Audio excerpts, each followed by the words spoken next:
नमस्कार, मी पंढरपूरची मुलगी. तर या व्हिडिओमध्ये तुम्हाला पंढरपूरची थोडीशी माहिती सांगण्याचा प्रयत्न करणार आहे.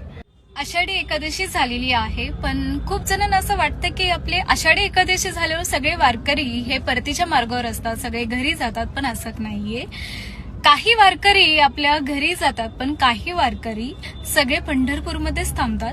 याबद्दल तुम्हाला जर जाणून घ्यायचं असेल तर इथे वारकऱ्यांचं मनोगत मी या व्हिडिओमध्ये तुमच्या समोर मांडलेलं आहे. तुमच्यापर्यंत ही माहिती पोहोचवायची आहे, थोडीफार माहिती सांगण्याचा प्रयत्न केलेला आहे. तर ही व्हिडिओ पूर्णपणे बघा. की आम्ही वारकरी महिन्याचे येणारे जे त्यांच्यापेक्षाही वर्षाच्या वारीला जास्त महत्व असतं, म्हणून वारकरी येतात. आणि त्याचं महत्व असं आहे की बा चंद्रभागेत आल्यानंतर वारी संपूर्ण आमची पूर्ण होण्याकरता काल्यापर्यंत थांबावं लागतं. तेव्हाच आमचा काला झाला, तेव्हा आमची वारकऱ्याची वारी पूर्ण होते. म्हणून याच आमच्या वारीला पूर्ण विराम भेटासाठी आम्ही पौर्णिमेपर्यंत थांबतो. मस्त. गुरुपौर्णिमा पर्यंत आम्ही राहतो. त्यावेळी आम्हाला त्याचं थोडं खूप समाधान लाभतं. चंद्रभागेचं स्नान होतं, त्यामुळे आम्हाला खूप काही आनंद वाटतो. काला घेतल्याशिवाय आम्ही जात नाही.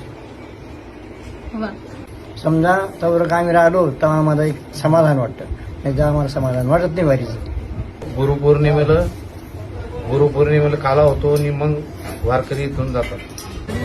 अशा पद्धतीने वारकऱ्यांनी खूप सुंदर पद्धतीने तुम्हाला माहिती सांगण्याचा प्रयत्न केलेला आहे. ही आहे आपली पंढरी, हे आहे माझं पंढरपूर. तर अशीच पंढरपूर बद्दल माहिती तुमच्यापर्यंत पोहोचवण्याचा मी प्रयत्न करणार आहे. त्यासाठी मला फॉलो करायला विसरू